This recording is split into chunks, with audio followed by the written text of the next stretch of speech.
Hello, everyone. Welcome back to Possibilities with Monique de Maio. I am very excited to have a really special person today with me, Julia Pitlik. Let me tell you a little bit about her.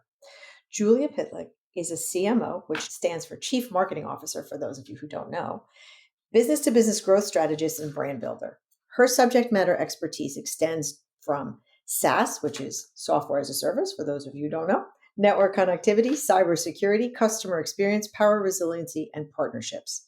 She is a board member on several nonprofits and is a huge autism advocate. Included in her board work is Arvine, which is a tech company in Santa Clara, and her nonprofit work is extensive. She's an executive board member on OWN, which is One World Nonprofit Network, which is a 501(c) fundraising organization, as well as the executive board member on Music Movement, and also her extensive advocacy for those on the autism spectrum is pretty impressive. Julia has an MBA from UT Dallas from the Naveen Jindal School of Management at UT Dallas, and as well as a Bachelor of Science in Public Relations, magna cum laude, I might add, from Illinois State University. Hello, Julia. Welcome. Hi there, Monique. That was great. Thank you. You are an impressive chick. Birds of a feather flock together. That's right. Birds of a feather is exactly right. So there's a lot of stuff that we could talk about in the marketing realm and in the tech world, because that's sort of where we share a lot of experiences. And we also share this nonprofit and this desire to advocate for those on the autism spectrum, which I want to unpack with you today. Can you tell me how you got to being the autism advocate that you are today and what that journey has looked like for you? It's been a long one. So I didn't realize what I was going through when it started until I got toward, I would say, the middle part. And I had someone in the industry basically say to me, "You're a boy, you're weary, aren't you?" And I'm like, huh. I'm like, yeah, I am. That's a great way to encapsulate what I've been through. So it started back when my son was in preschool, and the director of his preschool thought that maybe he had autism tendencies, and I didn't believe her. And so we went and got him assessed, and the behavioral developmental pediatrician said, "Nah, I think we're just going to say he's quirky. He doesn't, hit all the markings for being on the spectrum." And they did say he had some dysgraphia. And so we continued, and we still ran into some battles. For example, in kindergarten, we couldn't figure out why he wouldn't pack his own backpack. So this cute little girl ended up packing his bag for him every day, which was pretty nice for him. But anyway, the things you don't appreciate when you're 5 that you should appreciate, because then when you're a young man and you're like 17, you're like thinking, wow, I wish that pretty little girl would pack my backpack for me now. But all is lost on that now. I'm 59 and I still wish that a cute little girl packed my backpack. At my age, I wish a cute little girl would pack my back. No, I'm kidding. Keep going. No, for those of us who don't know, until you explained it to me the other day, what is dysgraphia so that the audience understands? So dysgraphia is when the brain isn't giving signals to the hands to write down and transcribe the thoughts that are in the thought process that is going through the brain.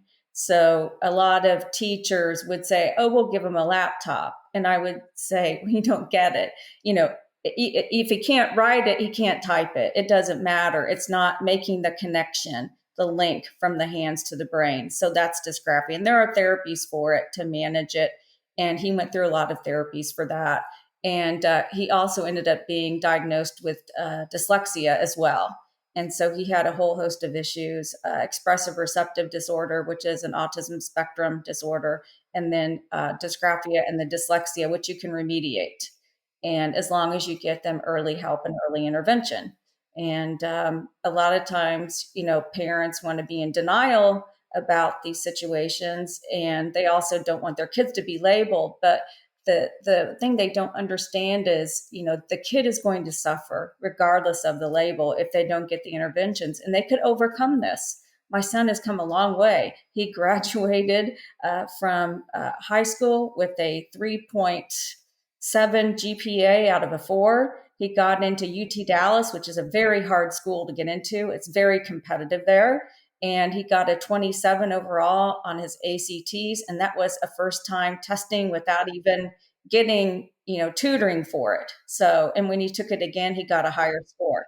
So, and that's with issues. So if you do the early intervention and you get kids help, then they have an opportunity to succeed. And what I see in a lot of places, especially what's going on in Texas right now, Governor Abbott has pushed forth a proposal, and I'm not sure if it's gotten approved yet or not, but I've been watching some of it and I haven't kept up on it. But it's for school choice and vouchers. So you take your own tax voucher that would go to the public school, and then you can use that for private school. Well, a lot of people are saying, well, that's just for people who want to send their kids to parochial schools. Well, no, it's not.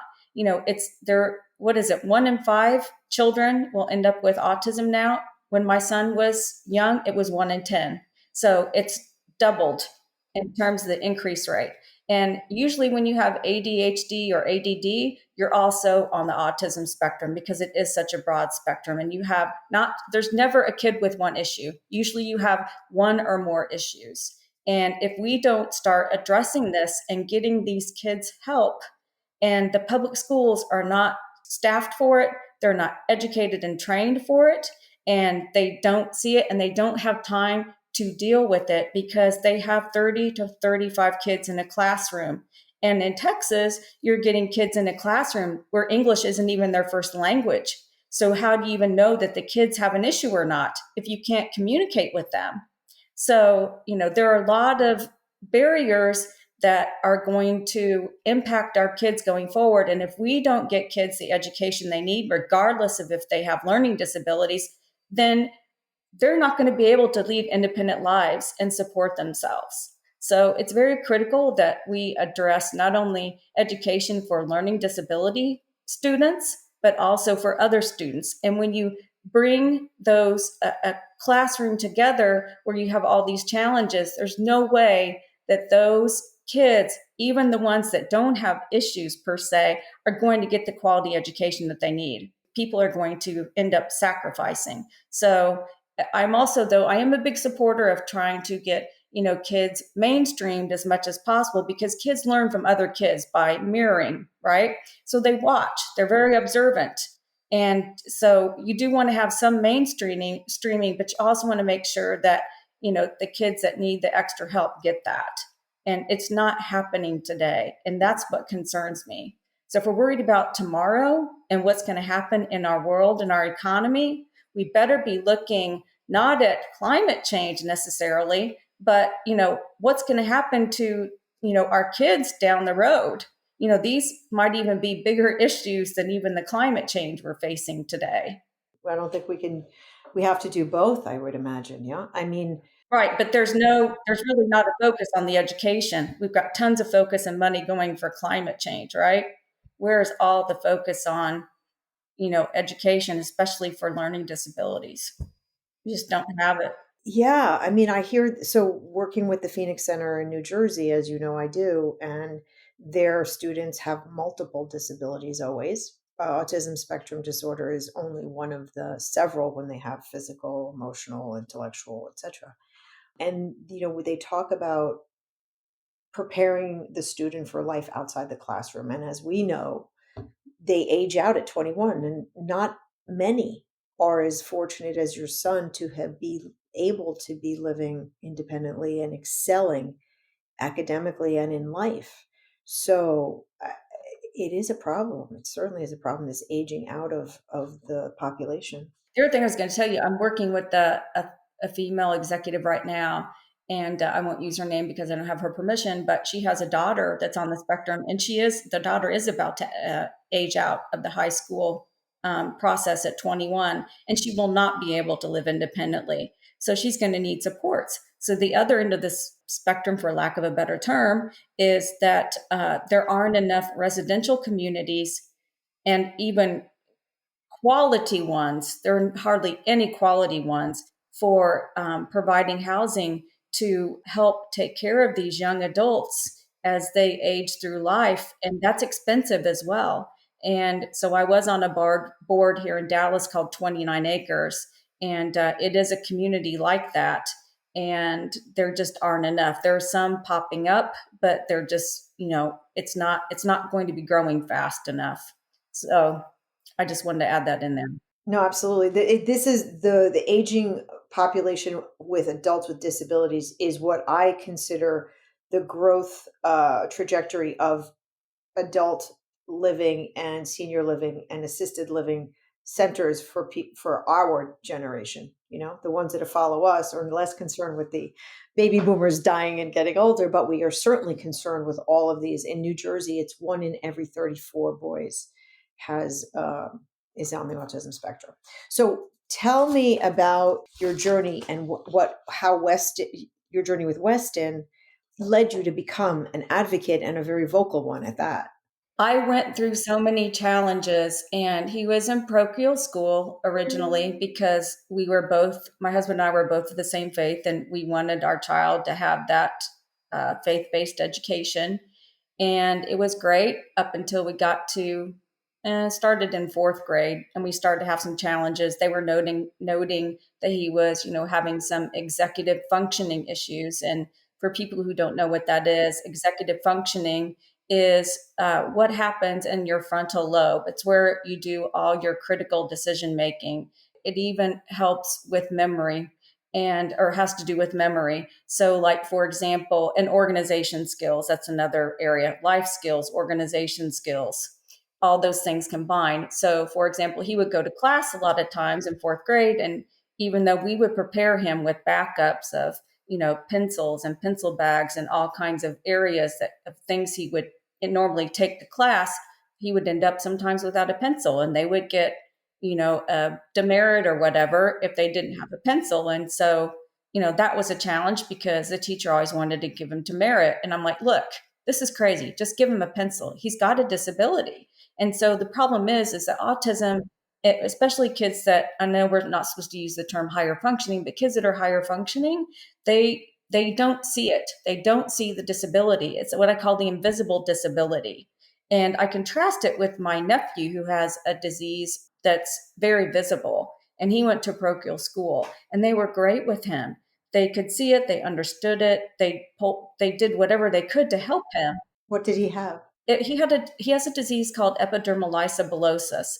It's called the butterfly disease, and it's where you don't have collagen in between your skin layers. So basically, you can't have any friction, or your skin doesn't stick to your body, and it causes a lot of issues like infections. I mean, you can look it up. It's not a great thing. And bless his heart, he is a wonderful young man now, and he just graduated from the University of Illinois with honors, and he does his best to work. He's a very talented artist and graphic designer, and he works as he can. But they were great with him, and they should have been.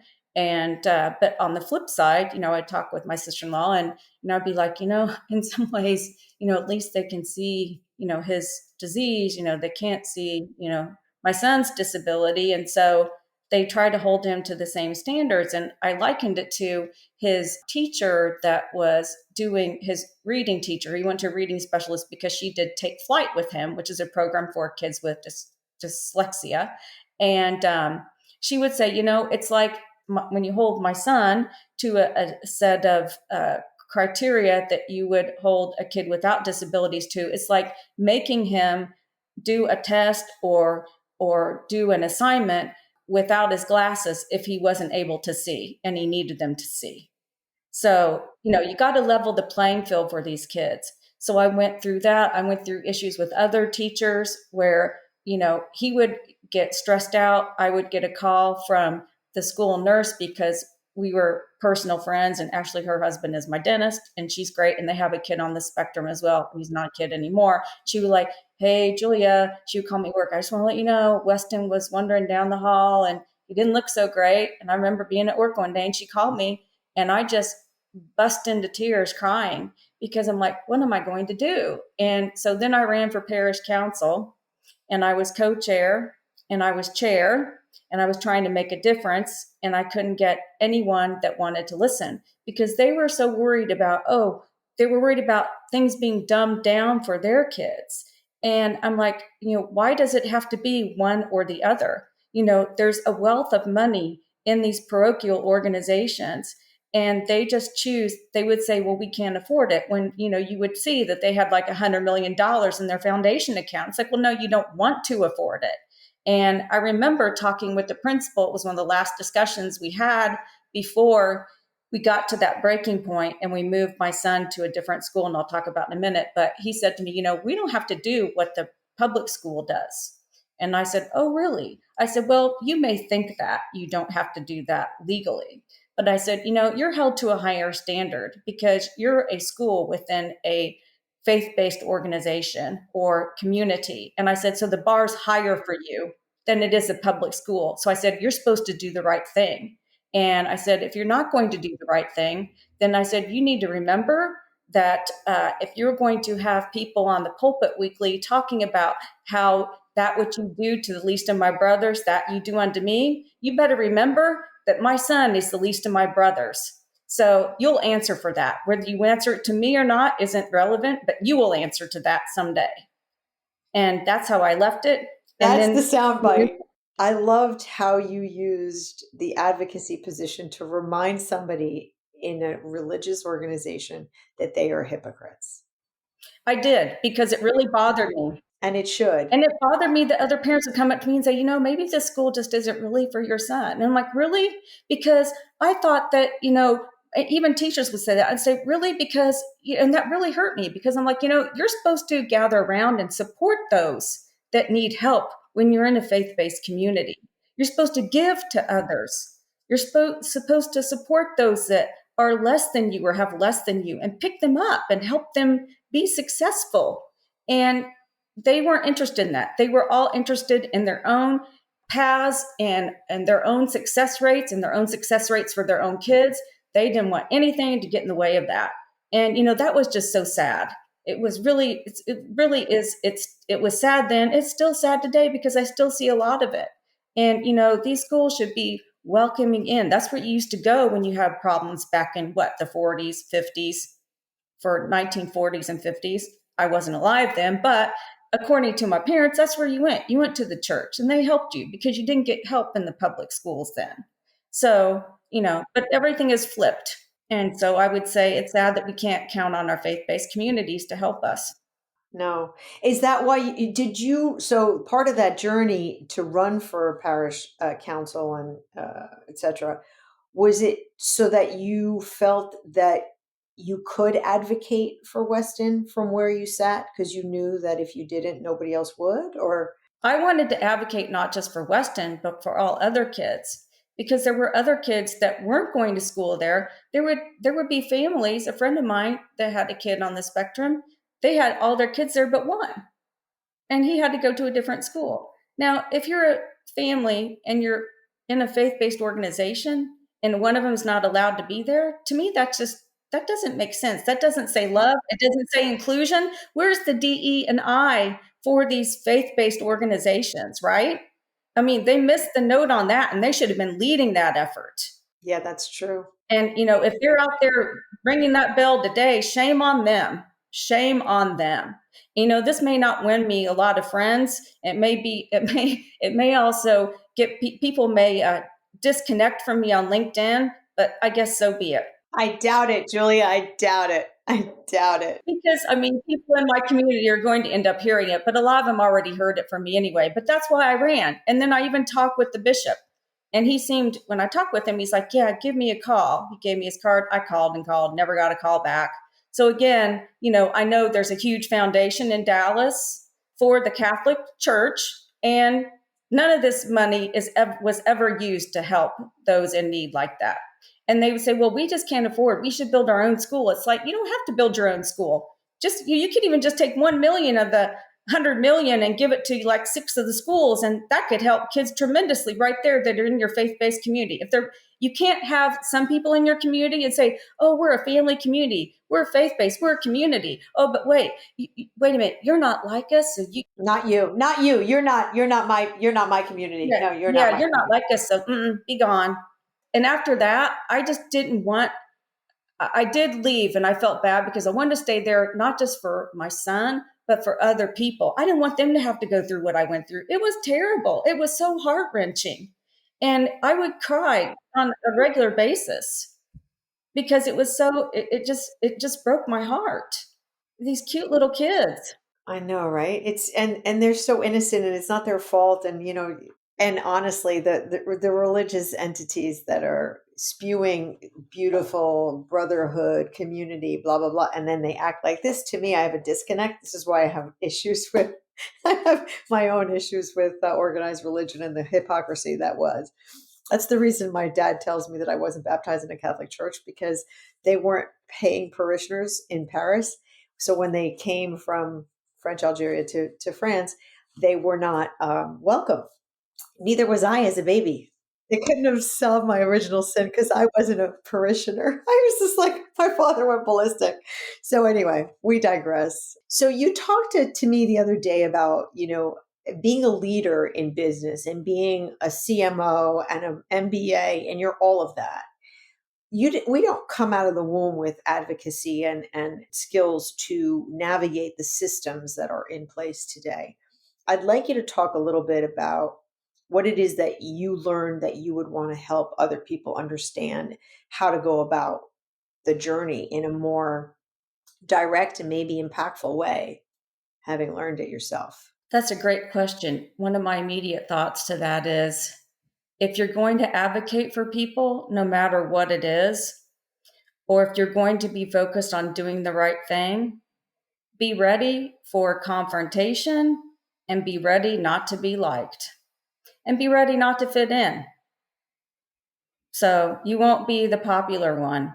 And you got to be okay with that. But, when they say for CEOs, it's lonely at the top, well, for advocates, it's lonely at the top of advocacy or when you join advocacy. It really is. And there's multiple things I've stood up for throughout my career to do the right thing. And it never pays well to do the right thing. So, people just have to know that. But, you have to live with yourself, right? And you have to look yourself in the mirror every day. And so, I was just always taught to do the right thing. And I don't know any different, and I couldn't do it any differently. There you go. Yeah, I mean, so talk to us a little bit about so you're in a public school, they don't have the services necessarily. You have to have an out of district placement. At least that's what happens here in New Jersey. The idea that sometimes they won't fund the services that you need. They don't have the specialists for the services that you need. These are all stops. They're all dead ends for people to hear a no. What have you learned to get to yes? Well, I didn't go the public school route because I already had a neighbor that had issues, and she was a paralegal. And they wouldn't even test her son until she got a letter from a lawyer, who she worked for, which helped her. Yes. And after after they got a letter from the lawyer, they finally tested her son. And of course, he was autistic. And and she kept him in the public schools, which that's fine. That was her choice. Her son didn't have as many challenges as my son had. So for us, it was important to get him the help he needed. And so we moved him to a school called Shelton in Dallas, and it's pretty well known. People move here and move jobs even to be able to send their kids to Shelton. And it's a K through 12 school. It focuses on dyslexia, ADD, ADHD. It doesn't necessarily focus on autism, but they do have kids that go there that some of them are on the spectrum. And then there is another school called Fairhill, and they are K through 12, and they have kids that are ADD, ADHD, and also there are some kids with autism there as well. My husband volunteers there as their cross country coach. That's part of his, I will call, ministry and volunteer work. And anyway, Shelton was the best experience for my son. It was great. There are 9 to 10 kids per classroom. His class had 90 kids in it. So, you would have, 6 or however many levels, or, if you may have 9 sections of calculus, right? And he took classes like that. He had calculus. He was in honors classes throughout high school. He got a full ride scholarship out of high school to a private university in Texas. So, and that was academic. It was not, private schools cannot do athletic, but he also ran cross country there as well. So, but then he changed because of executive functioning skills and not following his accommodations, even at a private university. And I should have known better, but he was determined he wanted to go to that school. And so I wanted to let him make a choice. And so we did. And then it wasn't working well. And so for him, in terms of, he was getting good grades, but you have to keep up, you have to eat the right things. He wasn't eating well. You have to be able to do all your laundry, and if you're not eating well, then, you have to be able to get food. Well, he didn't have a car, and there wasn't any place walkable around campus that was safe where he could go. So a lot of challenges that way. But Shelton is a great school. And as a matter of fact, I will tell you that the Dallas Cowboys owner, Jerry Jones, his grandkids went to that school. And there are a lot of famous people that have sent their kids to Shelton. Sounds like it. Yeah, not to do a commercial for Shelton, and I'm sure the True. people from the area are going to be very happy with you if I hashtag them. But more important, more importantly, I think is the idea of knowing what's right for your kid and doing the due diligence about the schools around you. Sounds like did you have sequential approach to how you finally did end up at Shelton? Obviously, word of mouth is possible, but what other things had you finding those programs? So I did reach out to an educational advocate. She was not an attorney, and she was very helpful. It was money well spent. And she had background and experience on the academic side. She was an administrator as well as a teacher, and previously also was had a special needs teaching background. And so she was the person who helped guide me. And I remember her saying to me, because she went to the school with me to do some of the meetings, the parochial school, and she said, they're acting like, she goes, when I was upset one night, she goes, okay, remember the parable about the sheep and the goats, or the coin, or the sheep and the coin, or something like that? She said, they're just not acting very, faith-based like. Yeah. And it was like hard for me to accept that. And she goes, they're just like backing in a corner and digging in their heels, and they're not going to budge. And I said, and she goes, at some point, we just have to think about what's best for your son. I said, you know what? You're right. I was hoping that he could have, a faith-based education, because he loved it. He loved learning about his faith. That was his favorite thing. And I knew going to a different school, he wouldn't have that anymore, because there weren't any faith-based schools that taught special needs. And so she ended up helping me she recommended a few schools. And so she said, this is the one I recommend, you go there. And then also through that school, I had met a speech pathologist that had taught there for years, and she was going out on her own. So she had been tutoring or giving my son speech and language therapy. And I'd had him in those therapies, doubling down on them for years, since 5 years old. So, and I think that's a key, is parents have to be willing to invest. And you would be amazed. I had one teacher tell me, "Oh, Julia, you're lucky you can afford to send Weston there. This lady, she's an eye doctor, and she can't afford to send her child there." And then 2 weeks later, she goes, "Julia," she goes, and her child was almost the same age as my son. And 2 weeks later, she came back to me. She goes, "Well, I take that back about what I said to you." She goes, "She just rolled up in a brand new Porsche, so maybe she could afford to send her kid there." And I'm like thinking, I can't afford not to. It's not a matter of if I can afford it. It's I can't afford not to, for the future of my son. You either make a choice, you either invest and you help them with early intervention and intervention in grade school, junior high, and high school, or they will not have the skills they need to live an independent life if they are able to do that. Some kids are not, but you have to think about and put your kid first. And I was always willing to give to him first over myself. I could have had a new car every year. I could have had I could have had a much grander home, but that wasn't that important to me. He was more important to me because he was my responsibility to make sure I gave him the best opportunities possible for him to live the best life possible that he could. He can't help himself, right? So it's my job to help him, or it's other adults' jobs to help these children. They can't help themselves. We have to help them. So, what is it that you would want somebody who's listening who has a child on the spectrum or has other multiple disabilities to know or to do, other than what you said? Obviously, invest in the child, do your research, if possible, get an educational advocate. What else is it that you want to tell people? I would say don't be in denial because it's going to impact your child. And so sometimes you got to let go of the ego and you got to put your kid first. And I know it's hard, but they don't have a choice and they can't help themselves. So you've got to be willing to recognize that they need help and get them the help they need.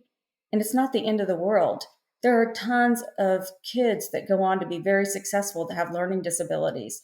And I think what's great is what a lot of companies are doing now. The faith-based community isn't doing it, but the big companies like Ernst & Young. And I will put a shout out to Hiran Shukla, who heads up the global program for neurodiversity centers of excellence at Ernst & Young.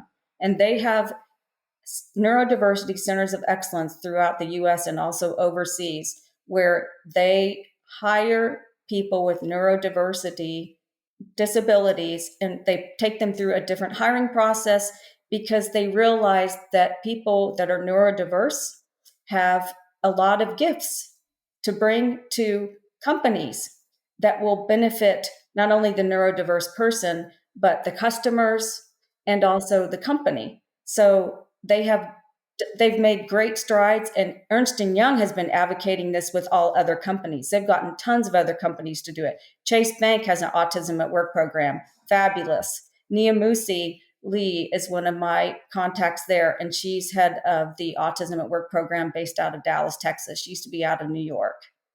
So, it's funny. There was one of the things that I had brought to the Phoenix Center as awareness was for awareness was this CBS 60 Minutes special on, I believe it was Oracle, Google, and one other company in Silicon Valley was hiring from neurodiverse. They set up a neurodiverse program, and it was to watch these adults who were on the spectrum typically be able to succeed in such context. It was beautiful.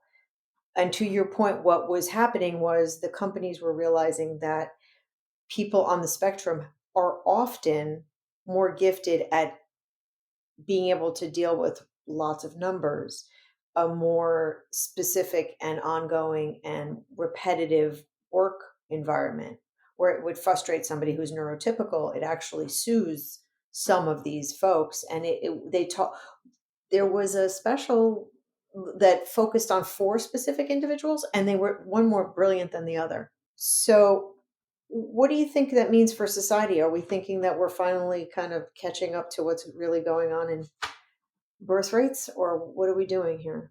I think we have a long way to go.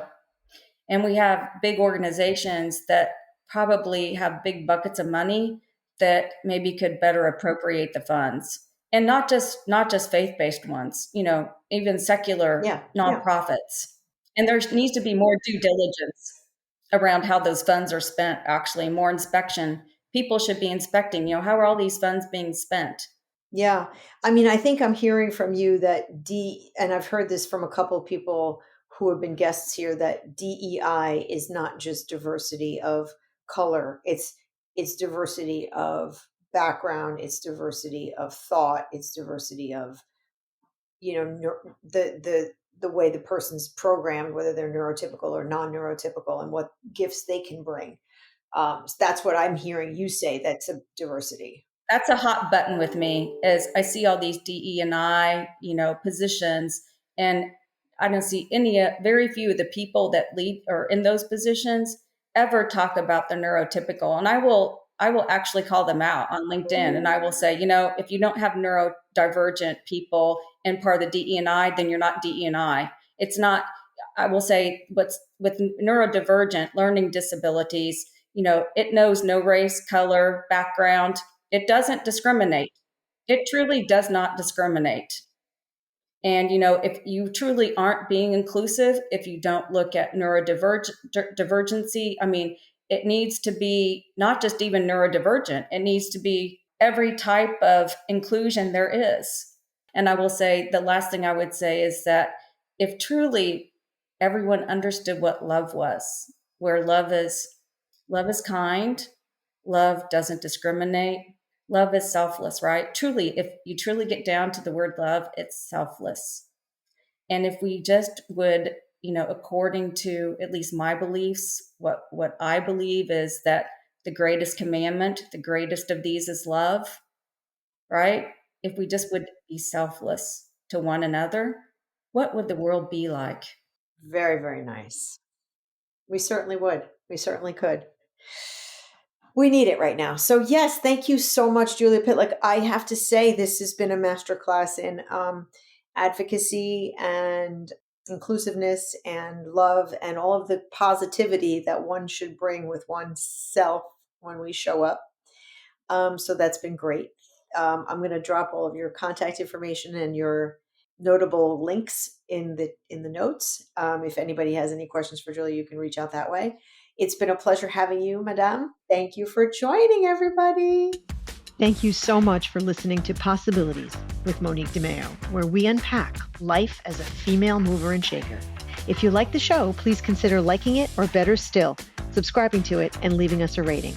It truly does help. Also, you can pick up my book, The 7 Secrets to Creating a Life You Love, a practical guide for women in leadership. You can find the book, other episodes of this podcast, and how to stay in touch at moniquedemaio.com. DEMAIO. I look forward to seeing you again soon. With gratitude, Monique.